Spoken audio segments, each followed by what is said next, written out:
네, 제가 좀 수업이 있어갖고 좀 부지런히 오느라고 왔는데 한 5분쯤 늦었습니다. 그래서 제 두 번째 발표인 걸 알고 제가 이제 여기 참여를 한다고 그랬고요.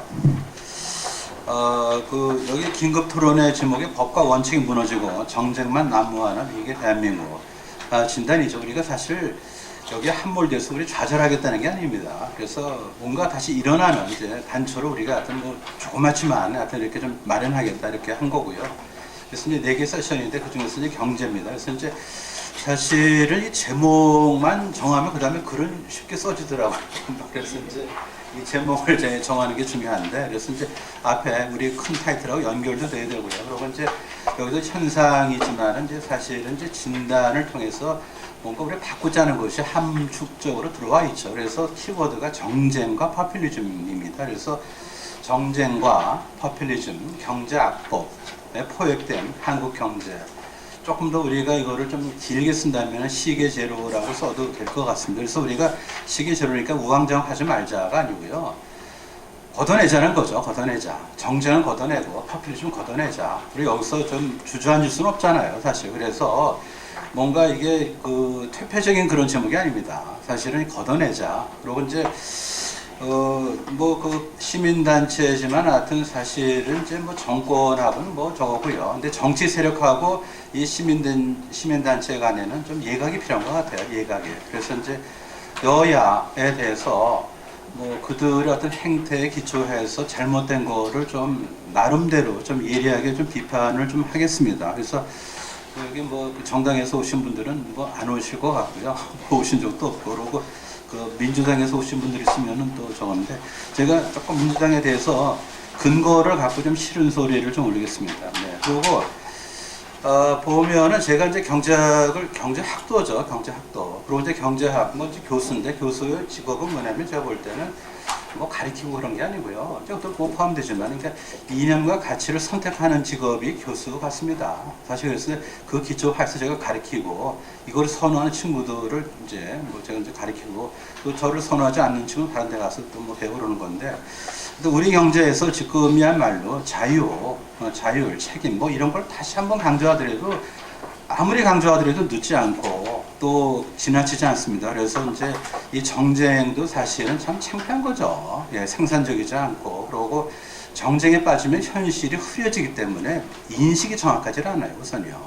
그러다 보니까 문제 해결이 안 되죠. 그러니까 정확하게 감성을 배제하고 봐야만 문제가 흐려지지 않고, 그래야 제대로 보고 제대로 해결할 텐데 그게 아니잖아요. 그리고 포퓰리즘은 일종의, 저는 사실은 이 사회적 마약 같다는 생각이 듭니다. 사회적 마약. 그래서 누구도 거기에 연루되면은 다 썩어가는 것 같아요. 정신도 마음도 미래도 우리의 기반마저도 붕괴되는 게 아닌가 합니다. 그래서 이 정쟁을 어떻게 걷어낼까, 이 포퓰리즘에 빠지면 우리가 어떻게 다시 여기서 벗어날까 하는 것이 늘 바른사 시민들, 다시 바른사 시민회의에 이제 몸담고 있는 그런 이제 교수들의 이제 그 지상 과제라고 저는 보여지고요. 그리고 이제 발제를 드리면 이제 앞에서 워낙 그냥 원고를 안 보시고 해갖고 좀 부담이 되는데, 이제 보시면은 이제 우리나라가요, 사실은 2009년도가 참 좋았습니다. 2008년도 아시잖아요. 2008년도 이제, 그런데 2009년도에 그 뭐 글로벌 금융 위기 이후에 모든 나라들이 다 마이너스 성장을 했어요. 모든 나라들이요.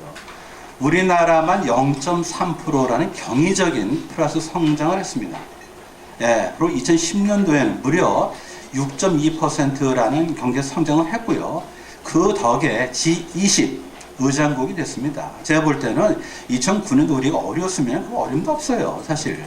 그리고 2009년도, 2010년도에 아주 어려울 때 우리나라 대표적인 삼성전자와 현대차가 우뚝 쓴 해이기도 합니다. 따라서 우리가 그야말로 위기를 극복을 하고 정치, 그 다음에 이제 경제적으로 이제 세계적 위상으로서 G20 의장국이고요. 그 다음에 이제 삼성전자하고 현대차가 거듭나고 우뚝 쓴 것이 사실 2009, 2010이에요.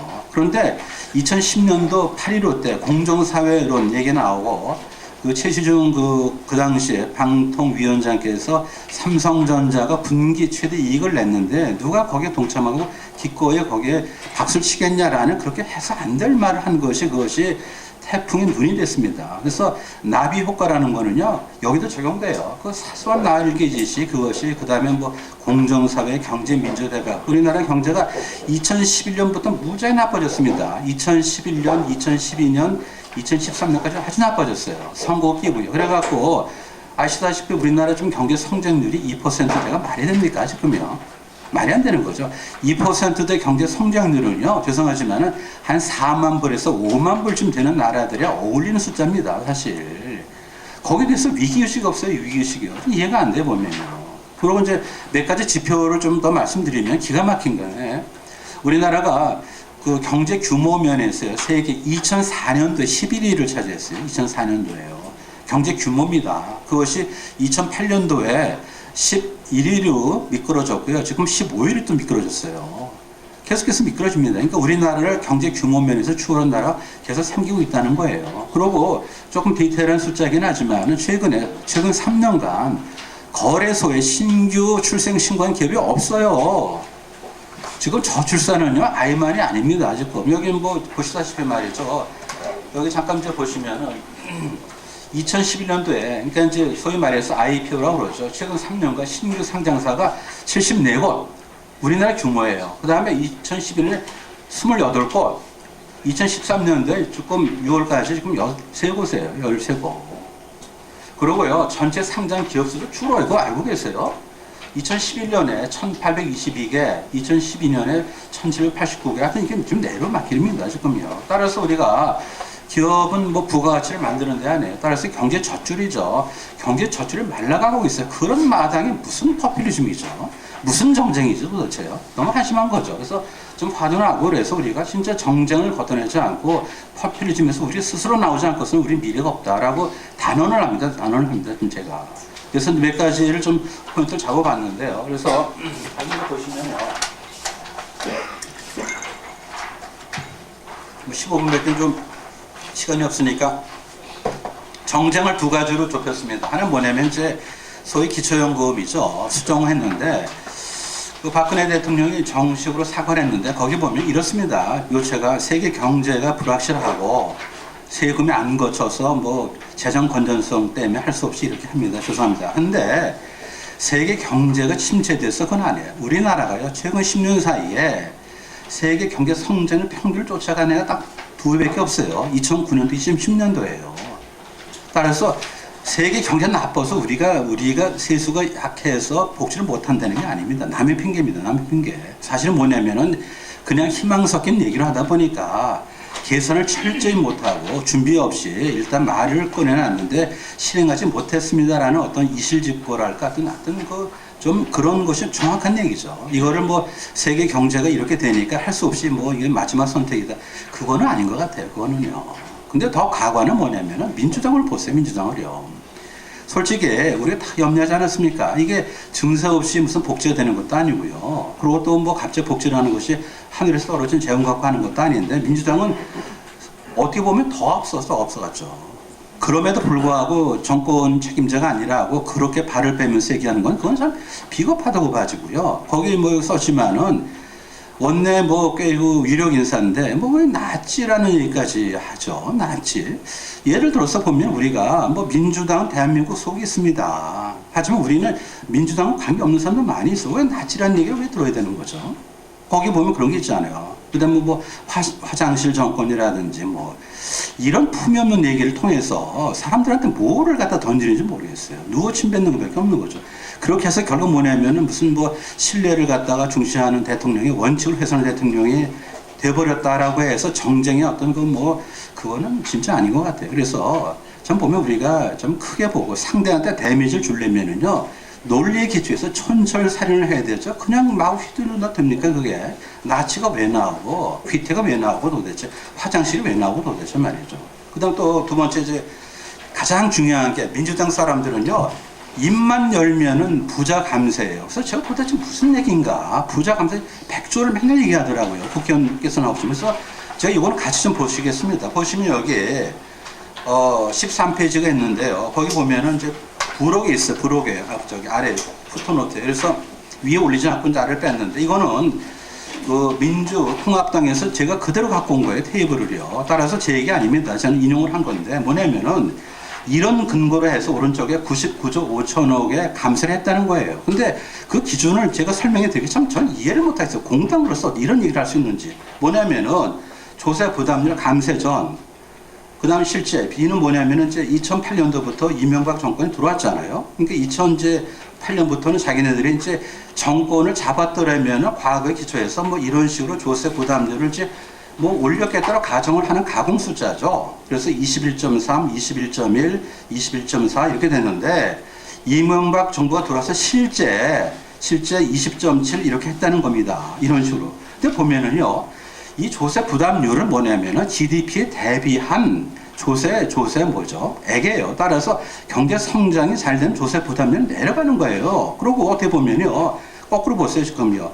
이 조세 부담률만큼은 거둔 것 중에서 뭐죠? 다시 그러니까 우리가 국민이 수확한 것 중에서 정부가 걷어가는 거예요. 바꿔 말하면 정부가 뭐죠? 우리 주머니에 그만큼 덜 남기는 거죠. 따라서 최소한 걷어가고 많이 그 나라를 잘 꾸려간다면 효율적인 정부죠. 지금 그렇지 않습니까? 따라서 조세 부담이 높다는 것은 창피한 거예요. 그거는 사실이요. 창피한 거라고요. 그럼 아까 잠깐 말씀드렸지만 참여정부 때 사실 복지를 얘기했지만 말로만 했지 실제 복지 비율이 큰 데는 이명박 정권이었습니다. 그럼 따라서 여기 보면은 여기 대기 19%대를 하면서도 복지를 웬만큼 해결했고 그리고 치안도 웬만큼 해결했어요. 그러면 자기네들이 지금 정권 잡았을 때 21.3 이렇게 가는 건 이거는 가공의 숫자고요. 그리고 조세 부담 낮아진 거를 블레임할 게 안 돼요. 그리고 아까 제가 말씀드렸지만 2010년에 보면요. 거기 그 조세 부담률이 19.3이에요. 왜 낮죠? 2010년에 경기가 좋았잖아요. 2010년 6.2% 성장을 했다고요. 따라서 19.3이 된 거예요. 지금요. 그러니까 이 차이를 다 계산하면은 아래 보다시피 계산하면은 그 차이가 뭐냐면은 거기에 나오죠 보면 차이가 0.6% 1.4 해갖고 거기다가 경상 GDP를 곱해서 감세 규모라고 본 거죠. 이게 지금 말이 됩니까? 사실 이게 말이 돼 이게 보면요. 이게 아니 근데 아니 공당으로서 어떤 DNA가 뭔지 모르겠는데 그러면은 이 감세 규모로서 99조 그러면 이거 뭡니까 이게 지금 국민의 부담이 줄었다는 거죠. 분명히 제목 보세요. 조세 부담률로 보내 부자 감세 규모 이걸 갖고 매번 100조 감세를 100조 감세했다 얘기를 합니다. 이게 정쟁이 아니면 뭡니까? 정쟁이 아니면 도대체 말이죠. 네? 아니 그러면 지금 세금을 갖다 여기 뭐 법인세도 있고 휘발유세 있고 다 포함된 건데 그 어때 부자 감세를 갖다가 이걸 덮어씌워. 따라서 부자 감세는 뭐죠? 낼 사람이 안 냈네. 그죠? 두 번째 이래서 당신이 배고픈 거야. 앞으로 뭐 그 갭을 누구한테 더 받아야 될까? 부자한테 받아야 되겠네. 이런 식으로 얼마든지 이거를 부풀려 가는 거 아닙니까? 따라서 좀 공당이면은 좀 경제 논리에 기초해서 촌철살인의 비판하라 이거죠. 보면 이게 도대체 말이 됩니까? 이게 지금 유천단데 레포트도 안 된 걸 갖고 도대체 이걸 갖고 떠들고 말이죠. 보면 이게 말이 돼요 도대체. 그다음 최근에 보면 국가 개입도 그래요. 보면 제가 볼 때 이걸 잘했다는 사람 누가 있습니까? 하지만은 저는 그래요. 10월 그 30일 날 그 도선이 있으니까 당연히 지렛대를 이용했겠죠. 그래갖고 뭐 의혹 무슨 뜨고 뭐 그냥 뭐 개입이 되는 건데 그러면은 자기네 판단을 했어야 되는 겁니다. 졌으면 예를 들어서 이거죠 보면은 그러니까 정부의 권력기관이 불법으로 개입해서 그 당시 박근혜 후보가 됐다라고 심정적으로 다 느꼈다면은 당연히 떨어지겠죠. 이 새누리당에서 더군다나 친박 계열 아닙니까 지금 그 사람이요. 그게 아니라면 태도를 바꿔야 됩니다. 바꾸는 거 보셨어요 도대체? 아니면 말고죠 도대체. 이게 정쟁이 정쟁. 그렇다 그러면 마지막은 뭐냐면 예, 알았습니다. 마지막은 뭐냐면은 기본적으로 박근혜 후보가 그 당시에 주도 면밀하게 아무도 모르게 대선 개입을 갖다 그걸 조직하고 그걸 유도했다라고 그걸 입증하면 되는 거죠. 그걸 할 수 있습니까? 그건 아닐 거 아니에요 보면요. 따라서 우리는 뭐냐면 말을 하고 책임을 지고 그다음 또 하나는 뭐냐면은 그렇게 선거를 앞두고 하다가도 막히면은 국민들이 그게 아니다 하고 잘못된 것든 뭐라가 메시지가 다시 돌아오면은 반성을 하고 태도를 바꿔야 되는 건 맞는 거죠. 그래서 여기 보면은 이제 뭐 여기 이제 구체적으로 이제 정쟁에 볼모 잡힌 민생 법안 많이 있는데요. 그 중에서 이제 한 가지만 말씀드리면은 이렇습니다. 최근에 투자가 좀 적게 되고 있어요. 그래서 이제 어떤 형태로든 투자를 해야 되는데 마침 GS하고 그다음에 SK가 정유 관련해서 합작을 갖다 하겠다고 그랬다고요. 근데 손자 회사인데 증손해서 하면 우리 공정거래법에 따르면 100% 자기가 출자해야 돼요. 그럼 이제 합정을 못하는 거 아니에요. 따라서 그 법이 무슨 절대선이라고요. 하나님이 만든 법이라고 도대체 그게 무슨 절대선이라고. 증손해서는 100% 뭐죠? 자기가 출자해야 된다는 그 규정에 따라서 이걸 불허하는 것. 이게 말이 됩니까 이게? 원래 법은 뭐냐면 현실을 도와주는 거죠. 법을 설계하고 현실에 따라갑니까? 그건 아니니까 그 기업에 애써가지고 50% 출자하는 파트너를 데려왔다고요 지금요. 네? 데려왔는데 그야말로 이제 딸의 사익감을 데려왔는데 뭐 그거 보고 그냥 뭐 내쫓는 거죠. 그래서 이런 거라든지 그 다음에 지금 보면은 뭐 다주택자들 지금 다주택자를 갖다 투기 세력을 보는 게 맞습니까? 지금 때가 어느 때인데 말이죠. 지금 우리는 도대체 부동산 가격이 유지가 안 되는 게 고민인데 옛날 얘기하고 있고 지금도 뭐 투기 세력에 무슨 뭐 면죄부를 준다. 이거 도대체 87년대 고정된 벽시계, 인식의 벽시계 거기서 헤어나지 못하는 공당으로서 민주당 말이 됩니까? 그 다음에 이제 한 2분 남은 것 같은데 경제민주화는 이렇습니다. 보면 경제민주화 경제하고 민주화가 잘못된 조합이죠. 이게 어떻게 이게 연결됩니까 사실이요. 그러면은 빨리 고쳐야죠 빨리요. 근데 참 답답한 게 선거 전국위원 이해를 해요 제가. 왜? 집단이 뭡니까? 정치 집단이 뭐죠 목적이? 지지를 극대화해서 집권하는 거에 따라서 약간은 자기가 뭐죠? 좀 영혼을 내려놓고 현실하고 타협을 해서 죄를 질 수 있어요. 파퓰리즘. 하지만 선거 끝나고 나면은 다시 옛날로 돌아와야 될 거 아닙니까? 옛날로요. 그게 아니면 지금도 계속해서 무슨 뭐 경제민주화 얘기하는 사람들 참 경제 아이콘은 좀 뭔지 모르겠어요. 어떻게 경제 민주화가 그것이 결합됩니까? 지금 그건 아니잖아요. 그리고 몇 가지 보면은 세상에 예측하기 어렵습니다. 어떻게 되게 모르는데 예측 가능하기 쉬운 게 있어요. 잘못된 법은요 금방 예측 가능해요. 경제민주화법 손으로 해를 가렸잖아요. 전부 다 뭐죠? 예상치 않은 결과가 다 나오잖아요. 보면요. 경제민주화 편승해서 만든 법들 줄줄이 다 퇴보합니다. 지금요. 이만큼 예측 가능하기 쉬운 거 없어요. 따라서 뭐죠? 논리 없이 상황에 따라서 그때 취합해갖고 법을 만드는 거 금방 무너진다는 거죠. 금방 무너져. 대표적인 게 있어요. 그래서 제가 이제 경제 학자로서 보면 이제 아주 기나 결심을 한 게 뭐냐면은 일감 몰아주기, 그 다음에 부당 인하 이것이 증거가 있는 얘기입니다. 한 건은 모르죠. 하지만 이것이 일반화돼서 법칙으로까지 제가 실증 분석을 했어요. 실증 분석을요. 대한민국을 다 뒤져갖고요. 전체를 다 봤더니 여기 보면은 단풍이 다 줬잖아요. 그 중에 한두 가지는 뭐죠? 아직 뭐 잎에 팔할 수 있어요. 하지만 그걸 보고 잎에 팔았다 말 못하잖아요. 그런 식으로 케이스 하나 가지고 전체를 갖다 해갖고 그건 아니죠. 따라서 일감 몰아주기 하고 납품단가 부당 인하는 실증적으로 맞는 얘기 아니다라고 얘기를 한 겁니다. 그렇게 좀 봐주시면 되겠고요. 그 다음 제 끝에 가서 이겁니다. 우리가 민주화라는 건 뭔가 권력을 갖다 뭐죠? 한쪽으로 몰아주지 않고 이거를 좀 이렇게 골고루 가는 건데 이미 경제는 분권화되어 있습니다. 정치가 지금 민주화가 필요하죠. 경제 이미 민주화 돼 있어요. 지금요. 그걸 모르고 그 다음에 현재 민주화가 뭡니까? 경제 민주화가 기업을 옥죄이는 거 맞잖아요. 소비자 불편하게 하는 거 맞죠. 소비자를 불편하게 하고 기업을 옥죄이면 그게 무슨 민주화예요 그게요. 예속하죠. 얘기를 정확히 하자는 거죠 보면요. 따라서 우리는 뭐냐 정쟁과 퍼퓰리즘에 우리가 앞뒤에 막혔다는 거죠. 앞뒤에 막혔다. 따라서 우리가 정치는 뭐 미워합니까? 그건 우리 비판할 뿐이죠. 따라서 그분들께서 이런 비판을 한번 귀담아 들으시고 제대로 진짜 정쟁에서 벗어나시고 퍼퓰리즘 그 사회 마약에서 벗어나셔가지고 한번 우리 맨정신으로 대한민국 한번 끌어올리자고요. 좀 사실 그걸 위해서 제가 좀 이렇게 말씀을 드렸습니다. 네. 이걸로 네.